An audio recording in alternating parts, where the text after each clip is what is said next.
Hello friends, BD study Bangla YouTube চ্যানেলের আরও একটি নতুন ক্লাসে তোমাদের সবাইকে স্বাগত জানাই। তো ক্লাসটি শেষ পর্যন্ত দেখো এবং চ্যানেলে নতুন হলে চ্যানেলটি অবশ্যই সাবস্ক্রাইব করো।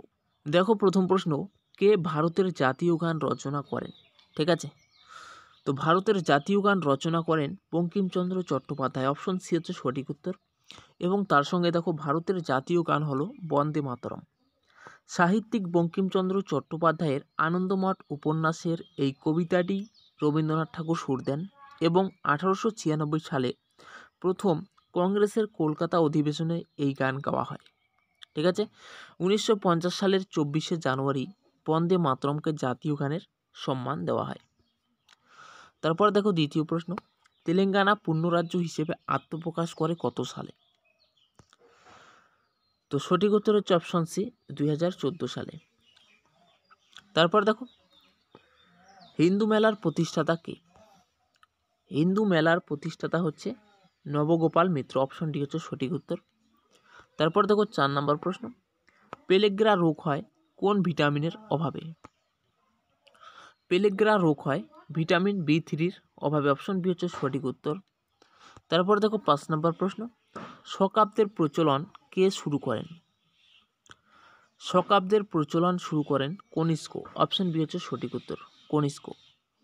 তারপর দেখো 6 নম্বর প্রশ্ন, কোন পঞ্চবার্ষিকী পরিকল্পনায় সবুজ বিপ্লবের সূচনা হয়? ঠিক আছে, কোন পঞ্চবার্ষিকী পরিকল্পনায় সবুজ বিপ্লবের সূচনা হয়? তো সঠিক উত্তর হচ্ছে অপশন সি, তৃতীয়। ঠিক আছে, তৃতীয়। তারপর দেখো 7 নম্বর প্রশ্ন, বাংলার প্রথম বাংলা সংবাদপত্র কোনটি? বাংলার প্রথম বাংলা সংবাদপত্র হচ্ছে দিগদর্শন। অপশন সি হচ্ছে সঠিক উত্তর। তারপর দেখো 8 নম্বর প্রশ্ন, ভারতের প্রাচীনতম বাঁধ কোনটি? ঠিক আছে, খুবই গুরুত্বপূর্ণ প্রশ্ন। তো ভারতের প্রাচীনতম বাঁধ হচ্ছে কাল্লানাই বাঁধ। অপশন সি হচ্ছে সঠিক উত্তর। ঠিক আছে, কাল্লানাই, লয় লয় আকার হবে। ঠিক আছে, কাল্লানাই বাঁধ। তারপর দেখো 9 নম্বর প্রশ্ন, মানবদেহের বৃহত্তম কোষ কোনটি? মানবদেহের বৃহত্তম কোষ হচ্ছে ডিম্বাণু। ঠিক আছে, অপশন বি হচ্ছে সঠিক উত্তর। তারপর দেখো, প্রথম আন্তর্জাতিক ক্রিকেট ম্যাচ খেলা দুটি দেশের নাম কি? ঠিক আছে, তো প্রথম আন্তর্জাতিক ক্রিকেট ম্যাচ খেলা দুটি দেশ হচ্ছে USA ও কানাডা। অপশন ডি হচ্ছে সঠিক উত্তর। তারপর দেখো, ভারতীয় সংবিধানের প্রস্তাবনা কার সুপারিশে তৈরি হয়? ভারতীয় সংবিধানের প্রস্তাবনা কার সুপারিশে তৈরি হয়?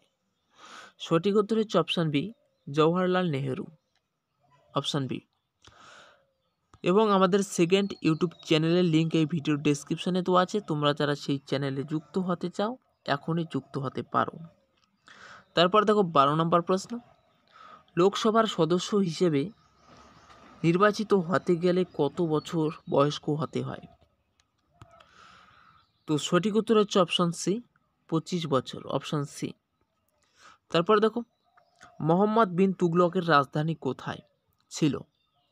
মোহাম্মদ বিন তুগলকের রাজধানী ছিল দিল্লি। অপশন বি হচ্ছে সঠিক উত্তর, দিল্লি।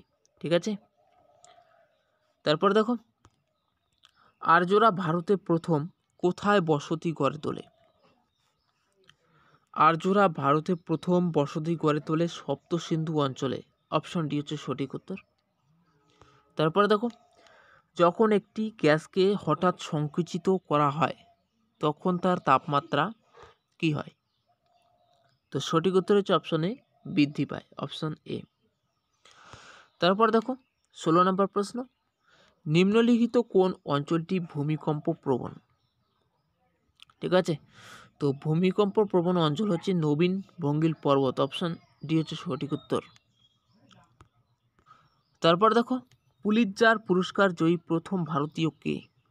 পুলিৎজার পুরস্কার জয়ী প্রথম ভারতীয় হচ্ছে গোবিন্দ বিহারী লাল। অপশন সি হচ্ছে সঠিক উত্তর, গোবিন্দ বিহারী লাল। তারপর দেখো 18 নম্বর প্রশ্ন, সবচেয়ে ভারী তরল অধাতু কোনটি? সবচেয়ে ভারী তরল অধাতু হচ্ছে ব্রোমিন। অপশন সি হচ্ছে সঠিক উত্তর। তারপর দেখো, অ্যালুমিনিয়ামের প্রধান আকরিকের নাম কি? অ্যালুমিনিয়ামের প্রধান আকরিক হচ্ছে বক্সাইট। অপশন বি হচ্ছে সঠিক উত্তর, বক্সাইট।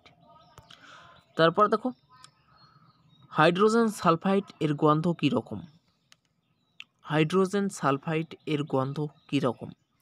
তো এই প্রশ্নের উত্তর জানার আগে তোমরা যারা চ্যানেলে নতুন আছো চ্যানেলটি অবশ্যই সাবস্ক্রাইব করো এবং ক্লাসটা ভালো লাগলে অবশ্যই একটি লাইক করো। তো হাইড্রোজেন সালফাইডের গন্ধ হচ্ছে পচা ডিমের গন্ধ বিশিষ্ট, অপশন বি হচ্ছে সঠিক উত্তর।